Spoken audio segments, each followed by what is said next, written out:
Welcome back to Red and Blue. I'm Caitlin Huey-Burns. Former President Barack Obama is in Georgia to build support for Senator Raphael Warnock in the final days of early voting in the runoff. Obama previously rallied for the Democratic incumbent in the Peach State last month. Tomorrow is the final day for early voting in Georgia. Election day for the closely watched Senate race between Warnock and Republican challenger Herschel Walker is only 5 days away.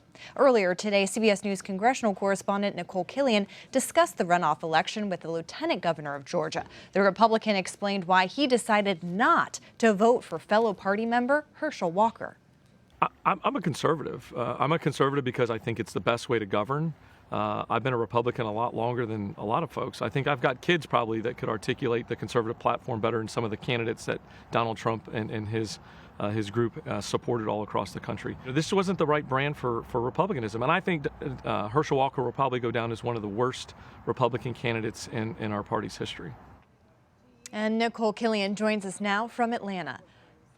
Hey, Nikole, you're back in Georgia. How critical does the Warnock campaign see this visit from Obama? What are they trying to get out of it?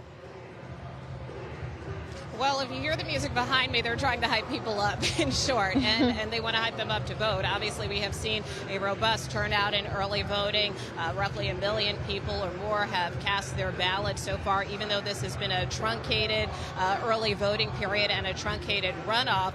But this really is about trying to drive that turnout in these final days before the election. They feel that that was very effective during the general election when former President Obama came down, and so that is why you are seeing Senator Warnock bring him out yet again, because at the end of the day, this is really about turning out your base. And so as far as the campaign is concerned, there's no one better to do that than the former president. And Nikole, going into this race, there was a thought that this would be the seat that could determine control of the Senate. The Senate has been determined. Democrats are remaining in control. But how are both campaigns factoring that in this final push?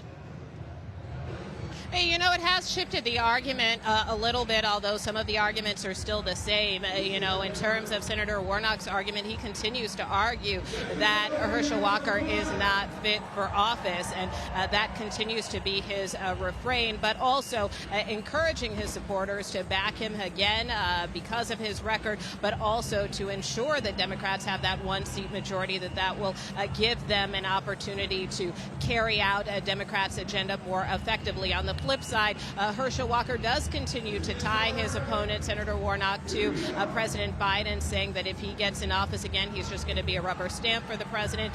But also Republicans really feel that if they are able to win this seat, that even if it is a 50-50 Senate, evenly divided, and Republicans are still in the majority, that's going to make things a lot tougher for Chuck Schumer. And also looking ahead to 2024, it's going to be a much harder landscape for Democrats to navigate.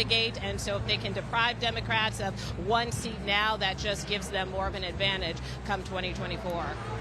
Yeah, that could make a big difference, even just that one seat. And Nikole, among voters that you've been talking to and people on the ground here, I'm curious kind of how they are looking at this race. Are people feeling fatigued, or, you mentioned those early voting numbers that suggest that people are still pretty animated about this contest? Yeah, and I think that is a general sense among voters. Senator Warnock's slogan has been, let's do it one more time, in terms of trying to motivate his base. But, in talking to voters on both sides of the aisle, look, they understand the importance of this race. They understand that the country continues to watch Georgia, and they feel very passionately about this contest, at least those who are turning out. They feel that it is important to support their candidate, whoever that might be. But ultimately, while some voters may be fatigued, they still see the significance of getting out there to vote. Well, I'm sure they appreciate getting this out of the way before the holidays. Nikole Killion from Atlanta, thank you so much.